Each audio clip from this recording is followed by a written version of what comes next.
திமுக முன்னாள் அமைச்சர்கள் சொல்றது 90%ன்றாங்க, இவங்க 45% அப்படின்லாம் சொல்றாங்க. 90% சொல்றது உண்மைக்கு புறம்பான விஷயம்.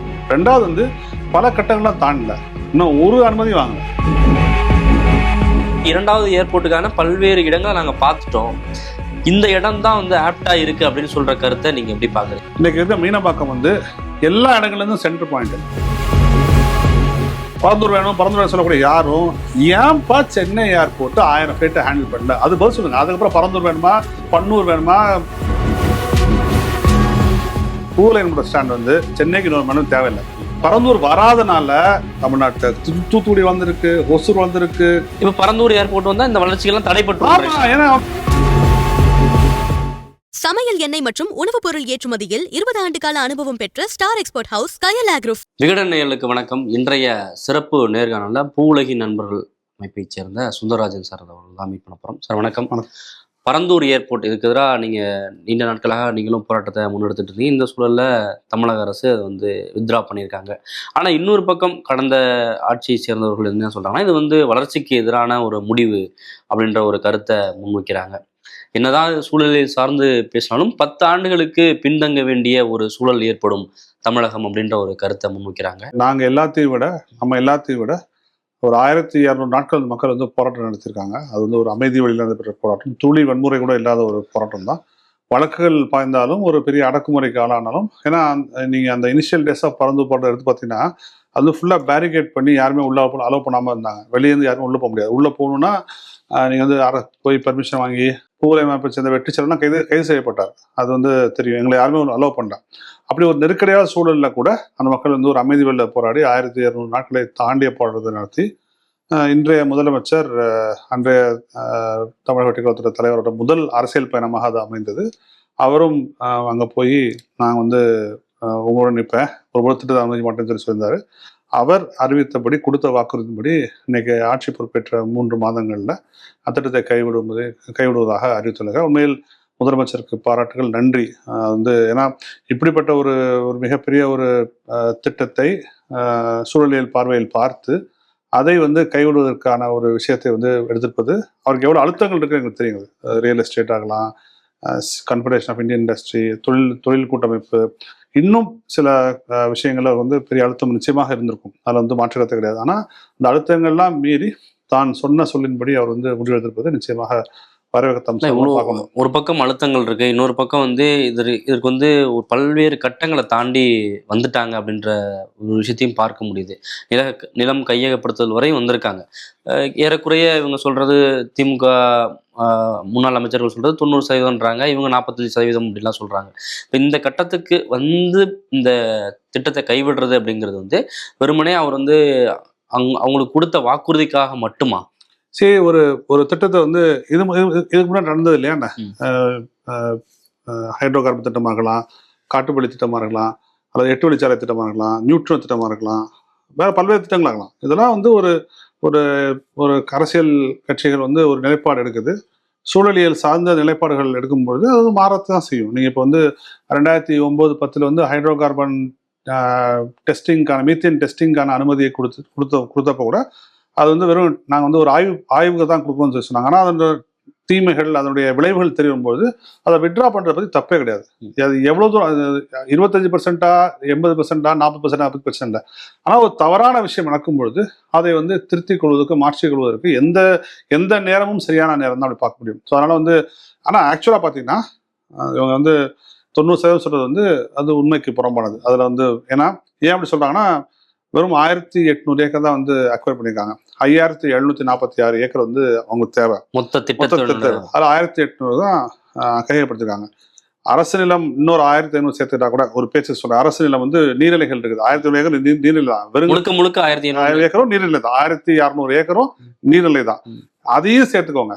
இந்த ஒரு 1800 இந்த 1000 சேர்த்தா கூட 3500 3600 தான் வந்து வரும். ஆனா மொத்த தேவை வந்து 5746 ஏக்கர். ஸோ நான் ஒரு டிஸ்கஷனுக்காக சொல்றேன். அப்படி பார்த்தாலுமே 90% கிடையாது. ஸோ 90% சொல்றது உண்மைக்கு புறம்பான விஷயம்.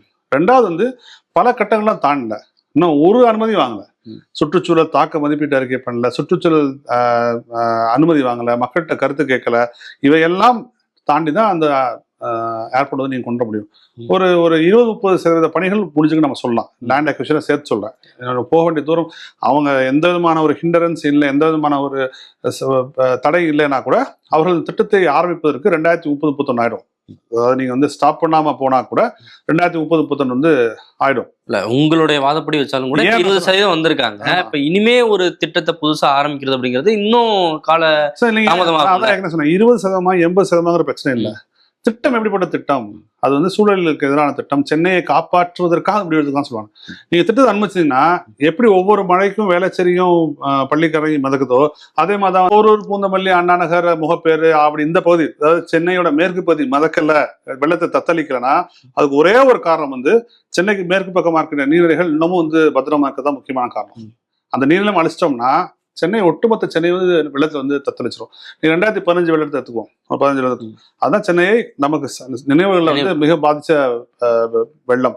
நீங்க மேற்கு பக்கம் வந்து பெருசா அஃபெக்ட் இருக்காது. நீங்க ஞாபகம் இல்லை, அண்ணா நகர், ஆவடி, அம்பத்தூர் எல்லாம் பெருசா தண்ணி போச்சு. ஆனா வேளச்சேரி, டி நகர் மாதிரியான ஒரு விளைவுகள் வந்து அங்க ஏற்படுத்தல. அதுக்கு முக்கியமான காரணம் வந்து அந்த மேற்கு பக்கம் வந்து நீர்நிலைகள் வந்து பாதுகாக்கப்பட்ட முக்கியமான காரணம். அப்ப மட்டும் இல்ல, ஒவ்வொரு கடுமழைக்கும் அதான் காரணம். ஸோ சென்னையை ஒட்டுமொத்த சென்னையும் நீங்க வந்து வெள்ளத்தை தத்தளிக்க ஒரு திட்டத்தை வந்து நீங்க 100% பிடிச்சிருந்தாலும் கைவிடுறது தப்பு கிடையாது. இன்னைக்கு அதுவும் குறிப்பாக இந்த குறைந்த கால வெளியில் தீவிர மழை பொழிவு தான் பார்க்குறோம். ஷார்ட் டியூரேஷன் எக்ஸ்ட்ரீம் ரெயின்ஃபால் தான் பார்க்குறோம். இனிமேல் வந்து 3 மணி நேரத்தை மழை பெஞ்சு கொட்டிடும். ஸோ இப்படி பெய்யறப்போ வந்து நீங்க வந்து வாட்டர் பாடிஸ் வந்து ரொம்ப ரொம்ப முக்கியம் இந்த விஷயங்கள்ல. ஸோ அதனால தான் நம்ம சொல்றோம், ஒரு சதவீதம் என்பது முக்கியம் அல்ல. ஒரு சூழலுக்கு எதிரான திட்டம் என்றால் எந்த காலகட்டத்திலும் எந்த நிலையிலும் இந்த முடிவு வந்து அரசு இருக்கலாம். இந்த மேற்கு பகுதியில் இருக்கக்கூடிய நீர்நிலைகள் தான் 2015 பெரும் வெள்ளத்திலிருந்து அந்த பகுதியை காக்கிறதுக்கான ஒரு முக்கியமான காரணம் அப்படின்னு சொல்றீங்க. முந்தைய திமுக ஆட்சியாளர்கள் கூட என்ன சொல்றாங்கன்னா, நாங்க பல்வேறு இடங்கள் நாங்கள் ஆய்வு செஞ்சிட்டோம். ஒரு பக்கம் 2வது ஏர்போர்ட் சென்னைக்கு தேவை அப்படின்றத வந்து இப்ப இருக்கக்கூடிய தாவேக அரசும் வலியுறுத்தியிருக்காங்க. 2வது ஏர்போர்ட் தேவைங்கிறதுல மாற்று கருத்து இல்லை அப்படின்றது. அப்ப 2வது ஏர்போர்ட்டுக்கான பல்வேறு இடங்களை நாங்க பார்த்துட்டோம், இந்த இடம் தான் வந்து ஆப்டா இருக்கு அப்படின்னு சொல்ற கருத்தை நீங்க எப்படி பாக்குறீங்க? இல்ல, அப்படி ஒரு விஷயமே கிடையாது. இந்த இதோட குறைவான தாக்கத்தை ஏற்படுத்தக்கூடிய இடங்கள் இருக்குது.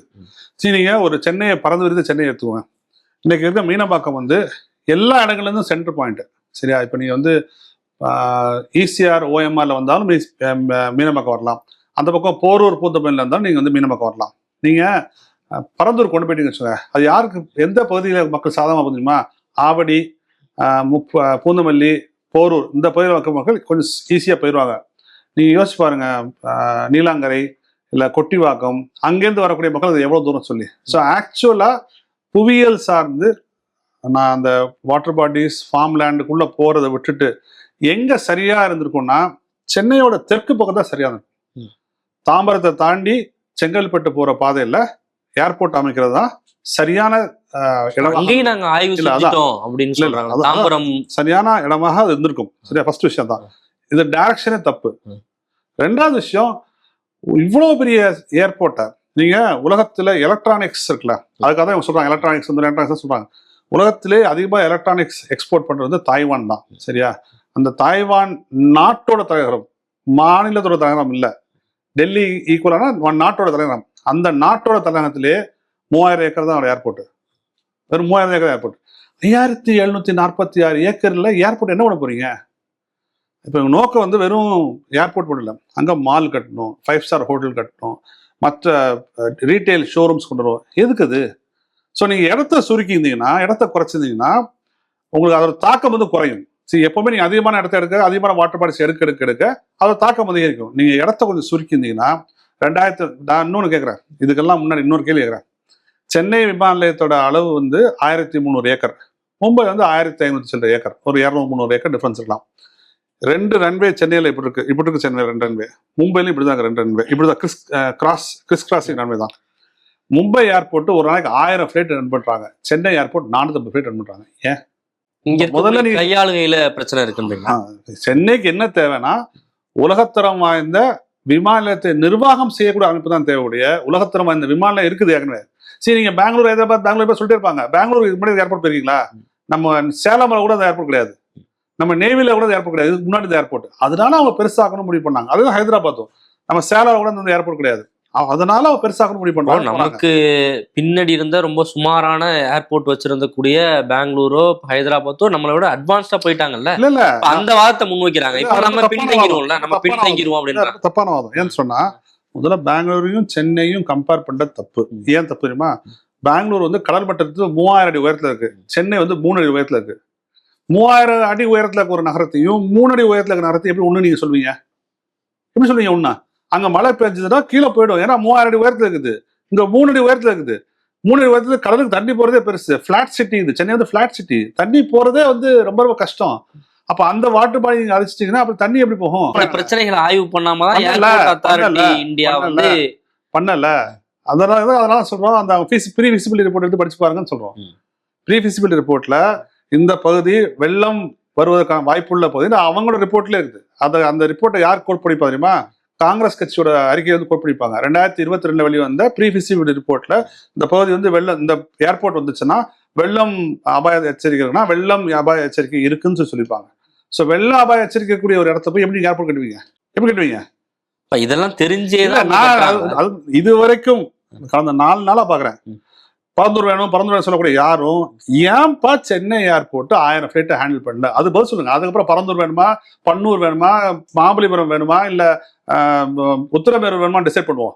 முதல் கேள்வி, இதே 2 கிறிஸ்காஸ் இருக்கக்கூடிய மும்பை ஏர்போர்ட் 1000 ஃபிளைட் ஹேண்டில் பண்றாங்க, சென்னை ஏர்போர்ட் ஏன்பா 450 ஃபிளைட் ஹேண்டில் பண்ண மாட்டேங்கிறாங்க ஃபர்ஸ்ட் கேட்கணும்ல. ஆமா, இது ஒரு பிரச்சனை. நீங்க சொல்றது ஒரு பிரச்சனை இல்லைங்க, இது மட்டும் பிரச்சனை இல்ல, இது பிரச்சனை நீங்க தீர்த்துட்டாலே.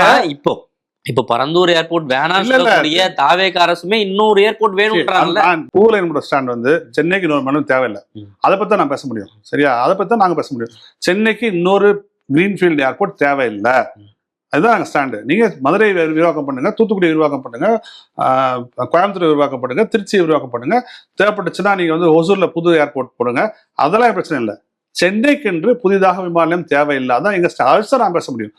அந்த கட்சி இப்படி சொல்லிடுச்சு, இந்த கட்சி இப்படி சொல்லிடுச்சு, அதை பத்தி அரசியல் ரீதியான வாதங்களுக்கு போக விரும்பல. இப்போ நீங்க வந்து தாவேக அரசு எடுத்திருக்க ஒரு முடிவை ஆதரிக்கிறீங்க, வரவேற்கிறீங்க அப்படின்ற ஒரு விஷயம் இருக்குல்ல. ஆனா அவங்களுமே 2வது ஏர்போர்ட் வேணும் அப்படின்றத ஏர்போர்ட் எங்க சொல்றாங்க பாப்போம். நான் எப்படி அனுமானத்துக்கு பதில் சொல்ல முடியும்? அவங்க 2வது ஏர்போர்ட் எங்க சொல்ல போறாங்க, எப்ப சொல்ல போறாங்க, அது என்ன ஆய்வு பண்ண போறோம் எடுத்து சொல்லட்டும். அதுக்கப்புறம் வேணுமா வேண்டாமா நாங்க சொல்றோம். சூழலியல் காரணங்கள்ன்றது ரொம்ப முக்கியமான விஷயம் தான், வேலிடான விஷயம் தான். அதே சமயத்துல தொழில் வளர்ச்சியும் நம்ம வந்து பார்க்க வேண்டியிருக்கு. கார்கோ பிளைட்ஸை வந்து கையாள வேண்டிய தேவை இருக்கு. அந்த இங்க இருக்கக்கூடிய நிறைய தொழில் நிறுவனங்களுக்கு இங்க வந்து நம்ம ஏர்போர்ட் வந்து பெரிய அளவுல தேவை அப்படின்ற ஒரு கருத்தை பலரும். இந்தியாவில் அதிகமாக வளர்ச்சி பெற்ற மாநிலம் இது, டபுள் டிஜிட் growth தமிழ்நாடு தான். பரந்தூர் இருக்கா? இல்ல, இதுக்கு பிறகு தேவைன்றாங்க. இப்ப பரந்தூர் இருக்கா? இந்தியாவில இருந்து ஏற்றுமதி ஆகக்கூடிய எலக்ட்ரானிக் இதுவரைக்குமான வளர்ச்சியை வச்சு நீங்க வந்திருக்கீங்க, இதற்கு பிறகு தேவைன்றாங்க. எலக்ட்ரானிக்ஸ்ல நம்ம வந்து 44% எக்ஸ்போர்ட் பண்றோம். இந்தியா ஏற்றுமதி செய்யக்கூடிய 100ல 44% தமிழ்நாட்டுக்கு போகுது. ஆட்டோமொபைல்ல 56% போகுது, டெக்ஸ்டைல்ல 45-50% போகுது. இது எல்லாமே எப்ப நடக்குது? இது எப்ப நடக்குது? பரந்தூர் ஏர்போர்ட் இல்லாத இது அடுத்த கட்டத்துக்கு இந்தியாவுடைய 100% எக்ஸ்போர்ட்ல 50% இங்க நடந்துச்சா இது எப்படிங்க? இந்த இடத்துல அவங்க என்ன நான் கேட்கிறேன், திருப்பூரும் ஈரோடும் கரூரும் ஆயத்த ஆடைகள் ஏற்றுமதி பண்றாங்க, உள்நாடுகள் ஆயத்த ஏற்றுமதி பண்றாங்க. சரியா? பரந்தூர் வந்து அங்க பரந்தூருக்கு வந்துருவாங்களா? அது எப்படி சரியா? திருப்பூர்ல இருந்து பெங்களூர் கொச்சின் பக்கமா, பரந்தூர் பக்கமா? இல்ல, எலக்ட்ரானிக் பொருட்கள் ஒசூர்ல இருந்து பெங்களூர் பக்கமா, பரந்தூர் பக்கமா? ஒசூர் தான் எலக்ட்ரானிக்ஸ் கேபிட்டல். டாடா எலக்ட்ரானிக்ஸ் அங்கே தான் இருக்குது. 80,000 பேர் ஒர்க் பண்றாங்க. அதுதான் தமிழ்நாட்டுடைய மிகப்பெரிய எலக்ட்ரானிக்ஸ் ஹப் வச்சுக்கோங்க. சரியா? ஒசூர்ல வந்து 200 கிலோமீட்டர் தாண்டி பரந்தூருக்கு வருவாங்களா, இல்ல 60 கிலோமீட்டர் பெங்களூர் போவாங்களா? நீங்க சொல்லுங்க. சென்னையில இருக்கக்கூடிய ஸ்ரீபெரும்புத்தூர்ல இருக்கக்கூடிய நிறுவனங்கள்லாம் எவ்வளவு இருக்குது? அதற்கு மீனம்பாக்கம் அங்க இருந்து 150 கிலோமீட்டர் போனா அவங்க வந்து புது ஹைவே போட்டாங்க, 200 கிலோமீட்டர் பெங்களூர் போயிருவாங்க. அந்த 2 இண்டஸ்ட்ரிக்காக நீங்க அவ்வளவு பெரிய 5000 ஏக்கர் கொண்டு வரீங்களா? 2 இண்டஸ்ட்ரி இருக்காங்க, எலக்ட்ரானிக்ஸ் இண்டஸ்ட்ரி. அந்த 2 இண்டஸ்ட்ரிக்காக 5000 ஏக்கர் கொண்டு வரீங்களா? இப்போ இங்க இருக்கக்கூடிய நிறுவனங்களே வந்து பெங்களூரோ இல்ல ஒசூர்ல இருக்கக்கூடிய நிறுவனங்களோ பெங்களூர் போயிடலாம், இல்ல ஹைதராபாத் போயிடலாம் அப்படின்னு ஒரு ஆப்ஷன் இருந்துச்சுன்னா, புதுசா வரக்கூடிய நிறுவனங்கள் நேரடியாக அங்கே போயிருவாங்களே அப்படின்ற ஒரு கருத்தை நீங்க ஒரு விஷயம் தெரிஞ்சுக்கோங்க. சென்னை, தமிழ்நாடு, இந்தியாவிலே நிலம் அதிகமான விலை வந்து தமிழ்நாட்டு தான். காஸ்ட் ஆஃப் டூயிங் பிசினஸ் சொல்லுவாங்கல்ல, அது எங்க அதிகம்னா தமிழ்நாட்டில் தான் அதிகம். ஏன்னா நிலத்தோட மதிப்பு வந்து பயங்கர கூட அதிகம். அப்படி ஏன் தமிழ்நாட்டுக்கு வராங்க? மேன் பவர், அவ்வளவுதான். எல்லாமே தேவையில்ல, அது மட்டும் தான் தேவை. இன்ஃப்ராஸ்ட்ரக்சர் முக்கியம், நான் மறுக்கல. ஆனா என்ன வேணும், இன்னொன்னு சொல்றேன், பெங்களூர் விமான நிலையம் வந்ததுனால கர்நாடகாவில் வேறு எந்த பகுதியும் வளர்ச்சி அடையல. பரந்தூர் வராதனால தமிழ்நாட்டில் தூத்துக்குடி வந்திருக்கு, ஒசூர் வந்திருக்கு, கோயம்புத்தூர் வந்திருக்கு, திருச்சி வந்திருக்கு, மதுரை வந்திருக்கு.